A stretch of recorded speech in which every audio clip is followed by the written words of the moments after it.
Assalamualaikum warahmatullahi wabarakatuh. Waalaikumsalam warahmatullahi wabarakatuh. Hari ini, pada pertemuan pagi ini, Ibu akan menyampaikan materi dari mata kuliah Basic Management, yaitu akan membahas tentang manajemen di dalam organisasi.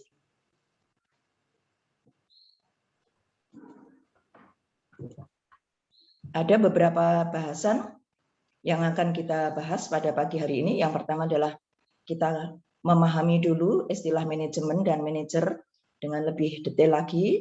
Kemudian yang kedua adalah klasifikasi manajemen di dalam organisasi. Dan yang ketiga adalah tugas dan kegiatan para manajemen atau manajer. Dan yang keempat adalah keterampilan yang dibutuhkan untuk menjadi seorang manajer yang baik. Baiklah, kita lihat dulu di sini. Pada pertemuan yang lalu, kalian bisa membaca bahwa ruang lingkup manajemen itu meliputi 3.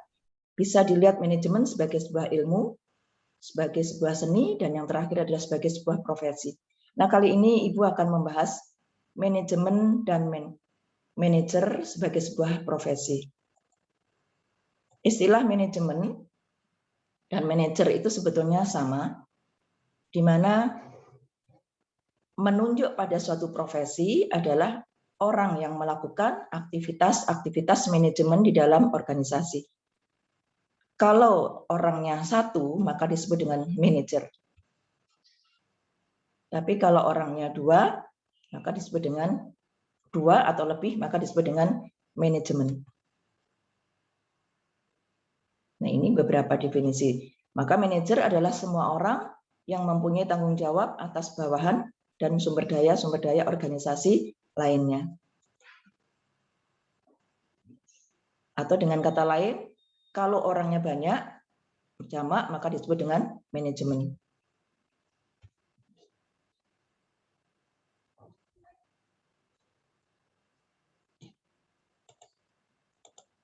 Nah, apa yang dilakukan oleh para manajer atau manajemen itu? Yang pertama, mereka bekerja bersama dengan orang lain. Manajer tidak akan bisa mencapai tujuan organisasi seorang diri. Yang kedua, manajer memadukan dan menyeimbangkan tujuan-tujuan organisasi yang saling bertentangan dan menetapkan prioritas-prioritas yang harus dilakukan di antara pilihan-pilihan tersebut. Yang ketiga, manajer bertanggung jawab dan mempertanggungjawabkan. Yang keempat, manajer harus berpikir secara analitis dan konseptual. Di dalam organisasi, manajemen itu dapat diklasifikasikan menjadi 2 cara, ya. Yang pertama, diklasifikasikan menurut lingkup kegiatan fungsionalnya, di mana di sini dibagi menjadi 2, ada manajemen umum dan manajemen fungsional. Yang kedua, diklasifikasikan menurut tingkatannya, yaitu tingkatan bawah, manajemen bawah, tingkatan menengah, manajemen menengah, tingkatan atas atau manajemen puncak. Kalau istilah bahasa Inggrisnya, bawah disebut dengan lower level management, yang menengah middle level management, dan yang di atas disebut dengan top management. Kita lihat tingkatan manajemen. Manajemen puncak adalah orang-orang yang bertanggung jawab atas keseluruhan manajemen di dalam organisasi. Contohnya, beberapa istilah sering digunakan yang pada perusahaan-perusahaan, mereka yang berada pada manajemen puncak sering disebut dengan direktur, presiden, kepala, dan seterusnya. Yang kedua, manajemen menengah, membawahi dan mengarahkan kegiatan-kegiatan para manajer lainnya yang ada di bawahnya, termasuk juga karyawan-karyawan yang bekerja secara operasional. Contohnya disebut dengan kepala seksi, kepala bagian. Yang ketiga, manajemen bawah. Mereka tugasnya memimpin dan mengawasi tenaga-tenaga operasional atau yang lebih kita kenal dengan istilah karyawan. Istilah yang sering digunakan untuk menyebut menyebut manajemen di level bawah ini adalah mandor, pengawas lapangan, atau supervisor. Nah, ini kalau kita lihat gambar ini sebuah organisasi, digambarkan bahwa yang paling rendah itu adalah karyawan. Karyawan itu bukanlah termasuk manajer. Mereka adalah tenaga operasional. Maka di sini saya tuliskan non-manajerial. Ya. Semua karyawan yang bekerja di perusahaan itu disebut dengan karyawan non-operasional atau non-manajerial. Kemudian manajemen bawah itu sering juga disebut dengan istilah manajemen lini pertama. Contohnya di sini penyelia, mandor, pemimpin. Penyelia mungkin kalian masih asing dengan istilah penyelia, ini merupakan terjemahan dari kata supervisor. Mengapa disebut dengan manajemen lini pertama? Karena inilah manajemen atau manajer yang langsung berhubungan dengan para karyawan. Sedangkan manajemen menengah dan puncak ini tidak langsung berhubungan dengan karyawan, tetapi melalui manajemen lini pertama. Kemudian manajemen menengah, ini kepala departemen, manajer cabang, kepala pengawas, dan sebagainya. Dan yang terakhir, yang di atas sendiri disebut dengan manajemen puncak. Ini beberapa istilah ya, saya sebutkan. Tergantung perusahaannya menggunakan mana, lebih menyukai istilah mana.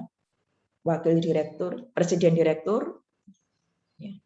Kalau di kampus kita Unisma, maka manajemen puncak ini dipegang oleh rektorat. Maka top manajemen adalah rektor. Sedangkan menurut lingkup kegiatannya, manajemen dibagi menjadi dua. Yang pertama menjadi manajemen fungsional, yaitu yang mempunyai tanggung jawab hanya atas satu kegiatan organisasi. Misalnya kegiatan produksi saja, atau kegiatan pemasaran, personalia, atau keuangan saja. Yang kedua disebut dengan manajemen umum, yaitu mengatur, mengawasi, dan bertanggung jawab atas satuan kerja keseluruhan divisi operasi yang mencakup semua atau beberapa kegiatan fungsional satuan kerja. Kita lihat dalam gambar ini mungkin akan lebih jelas. Ini top manager, manajer lini. Disebut dengan lini, ini artinya mempunyai garis koordinasi langsung dengan bawahannya untuk mengerjakan tugas-tugas pokok perusahaan. Ini top manajemen, ya, manajer umum. Dalam istilah yang umum kalian kenal, mungkin dengan menggunakan istilah general manager atau presiden direktur. Ya, ini akan membawai beberapa manajemen atau manajer pemasaran, personalia, produksi, penelitian pengembangan, keuangan. Nah, ini semuanya yang satu deret ini disebut dengan manajer fungsional. Jadi masing-masing dalam satu kotak ini hanya mempunyai tanggung jawab di kotaknya masing-masing. Dan mereka nanti akan memiliki bawahan-bawahan ke bawah sampai di sini terakhir karyawan. Nah, garis inilah yang kita sebut dengan manajer lini. Lini ini adalah manajer yang bertanggung jawab terhadap tugas pokok yang harus dicapai oleh organisasi. Nah, kalau kita perhatikan, mengacu kepada definisi manajemen, maka sifat pekerjaan manajemen atau manajer itu dibagi menjadi 3. Yang pertama yang bersifat manajerial. Apa sih pekerjaan manajerial itu? Pekerjaan manajerial adalah pekerjaan yang berkaitan dengan pengambilan keputusan. Maka seorang manajer mempunyai kewenangan yang lebih tinggi dibandingkan non-manajerial. Mereka yang mempunyai otoritas atau wewenang untuk mengambil keputusan, itu manajer. Maka sifat pekerjaan ini dikatakan manajerial. Yang kedua, bersifat administratif. Kegiatannya lebih banyak berhubungan dengan penetapan tujuan, perencanaan, kebijakan, pengawasan kegiatan-kegiatan yang terkoordinasi untuk mencapai tujuan. Dan yang ketiga, operatif. Teknis, ya. Operatif ini disebut juga dengan teknis, yaitu mengarahkan, memotivasi, berkomunikasi dengan karyawan untuk mencapai hasil-hasil yang lebih efektif.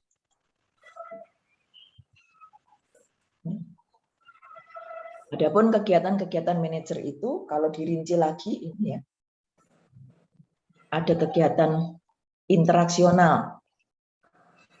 Kegiatan interaksional ini adalah kegiatan melakukan interaksi dengan berbagai pihak, baik yang ada di dalam organisasi maupun di luar organisasi.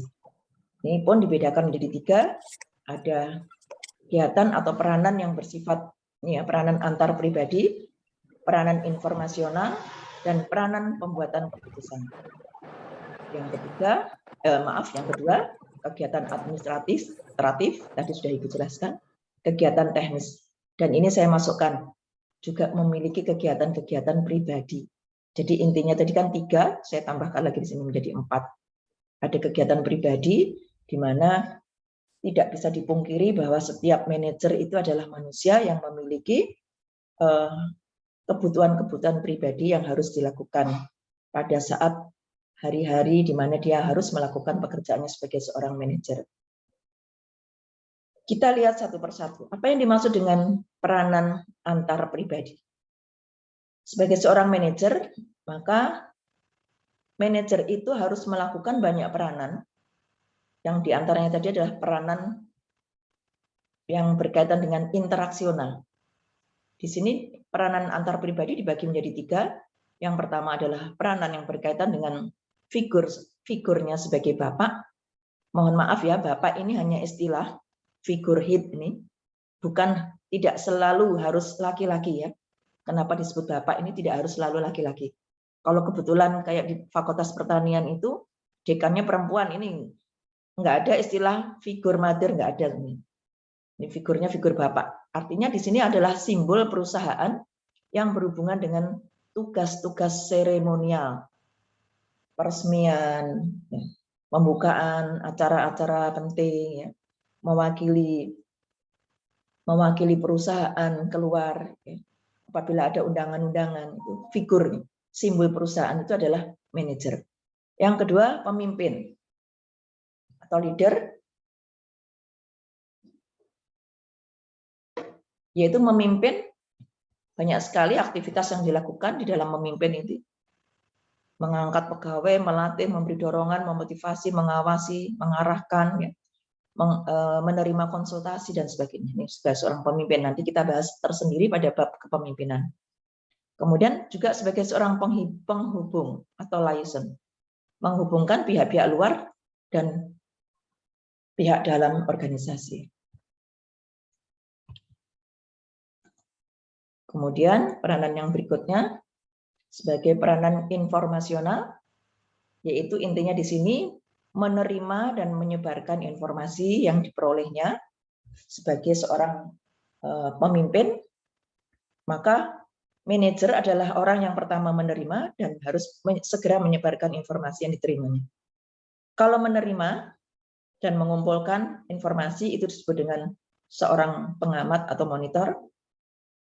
Setelah menerima kemudian disebarkan, diseminator.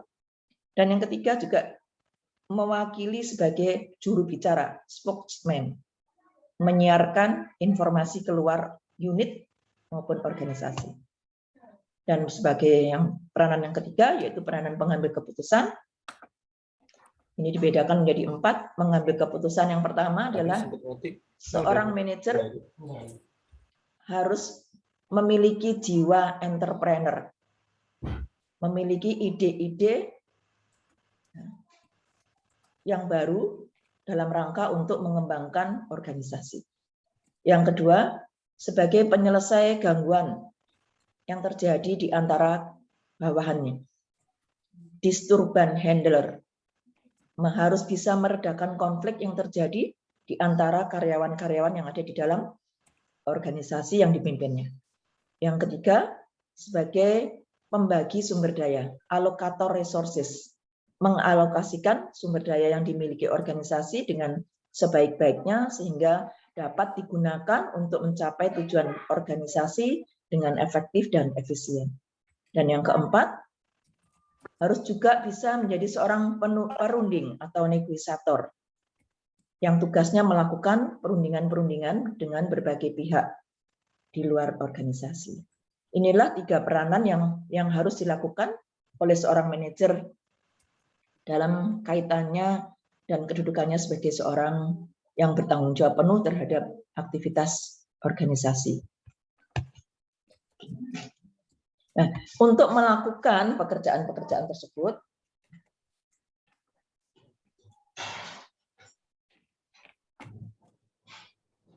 maka seorang manajer itu harus dibekali dengan berbagai keterampilan.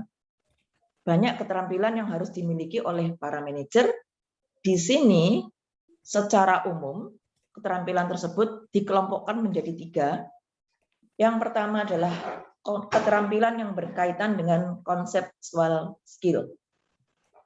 Conceptual skill, yaitu kemampuan mental untuk dapat mengkoordinasikan dan memadukan semua kepentingan dan kegiatan organisasi. Harus diingat tadi ya, di atas sudah dijelaskan bahwa seorang manajer itu membawahi banyak bawahan, membawahi banyak unit-unit pekerjaan yang berbeda-beda. Maka sebagai seorang manajer di sini harus memiliki kemampuan untuk mengkoordinasikan dan memadukan semua kepentingan tersebut sehingga menjadi satu kekuatan yang utuh, yang satu yang dapat menjadi modal untuk mencapai tujuan organisasi. Ini yang sering kita sebut dengan kemampuan managerial skill. Kemampuan atau keterampilan untuk menjalankan fungsi manajemen, POAC. Mohon dicatat, P di sini adalah planning, O-nya organizing, A-nya actuating, C-nya controlling. Kemudian keterampilan yang kedua, yang kita sebut dengan human skill, atau kemampuan, keterampilan manusiawi, berhubungan dengan orang-orang di sekitarnya. Kemampuan untuk bekerja dengan orang lain, memahami orang lain, mendorong orang lain, baik sebagai perorangan maupun sebagai kelompok. Ini sangat penting, karena di dalam bekerja, manajer tidak bisa bekerja seorang diri, tetapi harus bekerja bersama orang lain. Sehingga diperlukan kemampuan untuk bisa bekerja sama dengan orang lain. Kemampuan berkomunikasi dengan orang lain.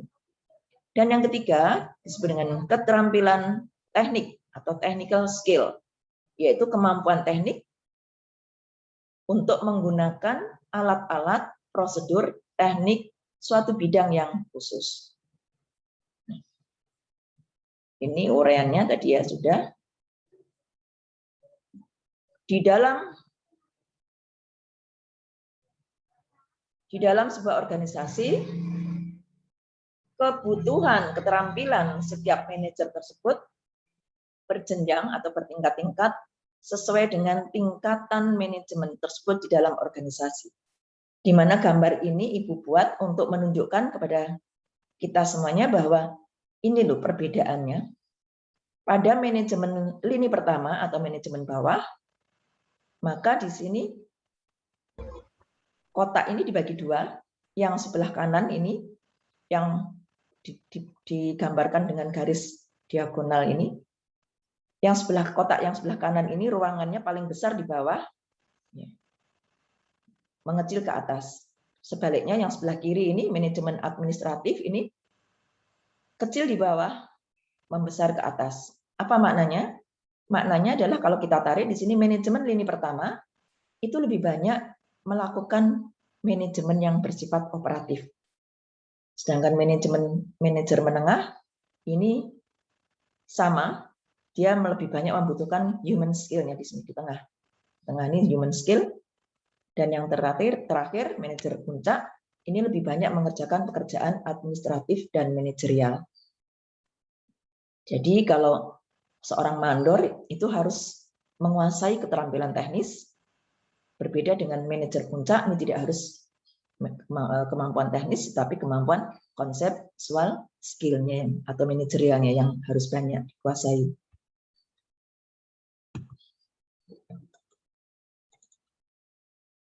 Nih, ini penggambaran yang lain supaya kalian bisa lebih jelas ya. Saya berikan 2 gambar.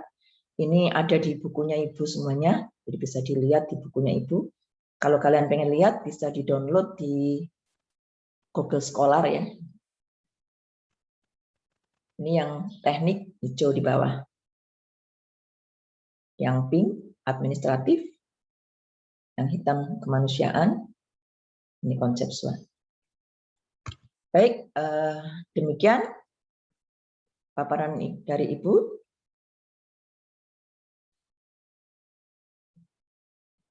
Saya akhiri. Wassalamualaikum warahmatullahi wabarakatuh.